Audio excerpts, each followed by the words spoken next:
جی ناظرین، ہمارے ساتھ اس وقت موجود ہیں جناب ڈاکٹر حبیب اللہ بیگ صاحب، موسٹ سینئر ویٹرنری ڈاکٹر ہیں، یہاں ڈائریکٹر لائف سٹاک ملتان میں بھی رہ چکے ہیں۔ ان کا ایک وسیع تجربہ ہے ویٹرنری کے حوالے سے، ویٹرنری کی خدمات کے حوالے سے، عوام کو صاف ستھرا اور صحت افزا گوشت کی فراہمی کے حوالے سے۔ آج اب ہم ان سے بات کریں گے ڈاکٹر صاحب سے کہ جانوروں میں گوشت فربا لائف سٹاک میں جو چیزیں دی جاتی ہیں، ونڈا اور دیگر چیزیں ہیں، بہت سارے جو فارم ہاؤسز ہیں وہ اینٹی بائیوٹک میڈیسن کا استعمال کر کے جلد از جلد جانور کو بڑا اور ہیوی ویٹ بنا کے وہ سیل کرتے ہیں، بڑی پیسے کماتے ہیں، لیکن اس میں کچھ منفی چیزیں بھی سامنے آ رہی ہیں۔ وہ میڈیسن کا زیادہ استعمال انسانی صحت کے لیے، وہ جو گوشت استعمال انسان کریں گے صحت کے لیے کس حد تک فائدہ مند یا نقصان دہ ہے، یہ تفصیل اور یہ ایکسپیرینس ہم شیئر کریں گے جناب ڈاکٹر حبیب اللہ بیگ صاحب سے۔ السلام علیکم۔ وعلیکم السلام۔ کیسے ہیں آپ؟ خیریت سے؟ جی اللہ کی رحمت۔ ڈاکٹر صاحب بہت شکریہ، آپ نے وقت دیا۔ یہ میڈیسن کا استعمال اور اس سے جو سالوں میں جانور گوشت فربا تیار ہوتا تھا، آج کل 1 سال 10 ماہ 12 ماہ میں وہ 4 سال کے برابر ہیوی ویٹ جانور تیار ہو جاتا ہے۔ تو وہ میڈیسن کا زیادہ استعمال اس گوشت کے کھانے کے، انسانوں کے کھانے کے حوالے سے کس حد تک مفید ہے؟ اگر اس میں مضر اثرات ہیں تو ان کا تدارک کس حد تک ممکن ہے؟ بسم اللہ الرحمن الرحیم۔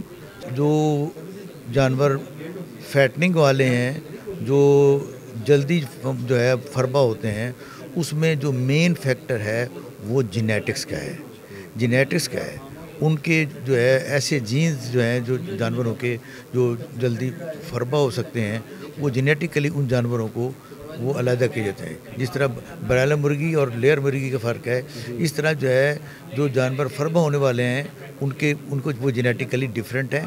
جو دودھ دینے والے ہیں وہ جانور ڈیفرنٹ ہوتے ہیں۔ باقی جو استعمال ہے ان کی خوراک ہے، اس میں نارملی ہم ان کو جو ہے ونڈا دیتے ہیں، نارملی ان کو سائلیج دیتے ہیں، ان کو مختلف جو ہے وہ خوراک دیتے ہیں۔ اضافی طور پہ کچھ لوگ جو ہیں اسٹیرائڈ کا استعمال کرتے ہیں، کچھ لوگ اور جو ہے اضافی چیزیں دیتے ہیں۔ اس سلسلے میں جو ہے یہ کچھ ان ایتھیکل پریکٹس بھی ہیں جو عطائی لوگ جو ہیں خاص طور پہ فیلڈ میں کرتے ہیں۔ اس میں جو اخلاقی پہلو یہ ہے کہ جو دوائی آپ استعمال کر رہے ہو، اس استعمال کا اس کا کچھ ودرال ٹائم ہوتا ہے، یعنی جس جانور کو تم نے وہ دوائی استعمال کرائی ہے اس کو بعض کا 28 دن ہے، بعض کا 45 دن ہے، بعض کے 72 گھنٹے ہیں، اتنی دیر تک جو ہے اس کو استعمال میں نہیں لانا چاہیے، اس کا گوشت نہیں کھانا چاہیے، اس کا دودھ نہیں پینا چاہیے۔ دودھ کا بھی ودرال ٹائم ہے، گوشت کا بھی ودرال ٹائم ہے۔ یہ اس کے میڈیسن کی ڈبی یا اس کے اوپر لیبل پہ اس کے اوپر لکھا ہوا ہوتا ہے۔ جو پریکٹیشنر جو بھی عطائی ہے یا ویٹ ہے، اخلاقی طور پہ اس کے مالک کو بتانا چاہیے کہ یہ میں دوائی استعمال کر رہا ہوں اور اس دوائی کا جو اتنا ودرال ٹائم ہے، اتنے ٹائم تک آپ نے اس جانور کو سلاٹر نہیں کرنا، انسانوں کے استعمال میں نہیں لانا۔ یہ بات جو ہے پورا اس بات کا یہ اخلاقی ذمہ داری ہے جو اس پریکٹیشنر کو عوام کو بتانی چاہیے۔ اور جو استعمال کر رہے ہیں، جو فارمر حضرات استعمال کر رہے ہیں، ان کے ذہن میں ڈالنی چاہیے، اور وہ آگے جن کو فروخت کر رہے ہیں وہ جانور، ان کو بھی بتانی چاہیے۔ اگر ان کو ایسا نہیں کریں گے تو یہ انسانوں کی صحت کے لیے مضر ہے اور اخلاقاً ہم مجرم بنتے ہیں اور یہ گناہ کے زمرے میں آتا ہے، اس کی اللہ کے ہاں ضرور جواب دہی ہوگی۔ تو اس سلسلے میں جو ہے جو عمومی طور پہ بری طرح پہ اینٹی بائیوٹکس کا استعمال ہوتا ہے، اس کے پھر آگے اثرات جا رہے ہوتے ہیں ان جانوروں کو جو دودھ پی رہے ہیں، جن کو گوشت کھا رہے ہیں، ان کی اگلی نسلوں پہ، ہماری انسانوں پہ اس کا اثرات پڑتے ہیں۔ لوگوں کا اس کا اندازہ نہیں ہے۔ نتیجہ یہ ہوگا کہ جو اینٹی بائیوٹک انہوں نے انگلف کر لیا ہے گوشت کے ذریعے سے، دودھ کے ذریعے سے، اب اگر وہ بیمار ہوتے ہیں اور وہی اینٹی بائیوٹک اگر جو انسانی ڈاکٹر جو ہے وہ استعمال کرتا ہے تو اس میں مؤثر نہیں ہو رہا تھا، کیونکہ وہی دوائی اندر جا کے اس کے جسم کا حصہ بن چکی ہے اور اس کے خلاف جو ہے مدافعت پیدا ہو چکی ہے۔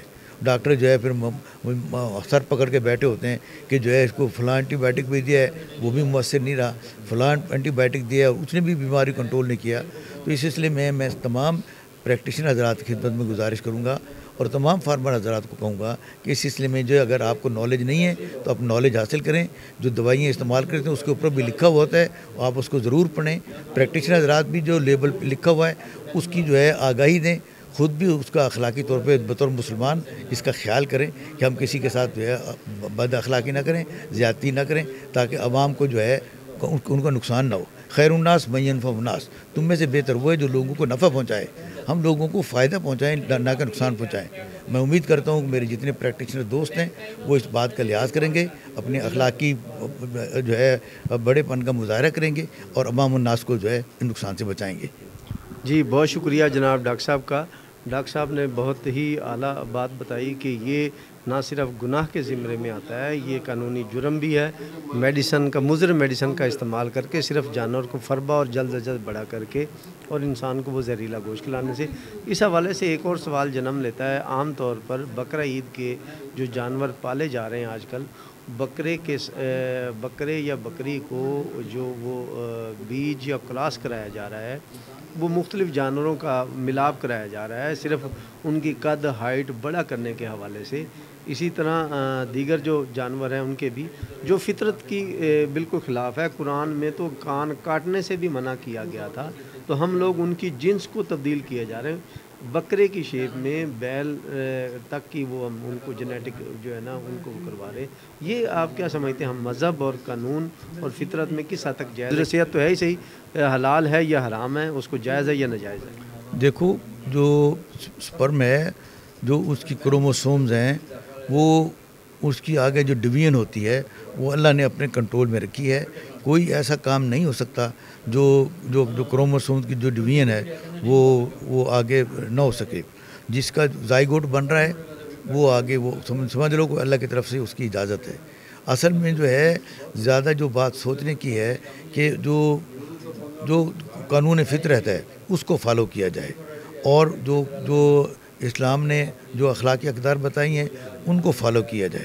ان کی خوراک کے حوالے سے، ان کے ادویات کے حوالے سے، ان کے صحت کے حوالے سے ان کا خیال کریں گے تو میں امید کرتا ہوں کہ انشاءاللہ تعالی ہم اس دنیا میں بھی سرخرو ہوں گے، آئندہ بھی سرخرو ہوں گے۔